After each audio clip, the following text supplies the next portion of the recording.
how to repost an Instagram post. So if you want to repost an Instagram post, then first you need to open up your Instagram application and let's see if it's possible or not. So you just need to simply choose the post that you would like to repost and go with share. Now once you tap on share, go with add to story. So you will have an option of add to story. Simply tap on add to story and it will take you to this kind of interface from where you can simply go with the text, which is on the upper right. Once you tap on it, then you can simply add any text, or you can add some stickers or music to it, and then you can repost it to your story.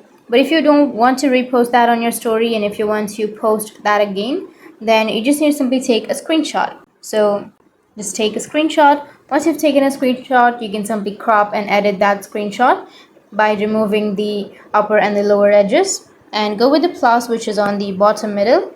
And now you just need to simply choose the image that you've just taken the screenshot of and go with next, which is on the upper right, and simply crop that image right here and go with next, which is again on the bottom right.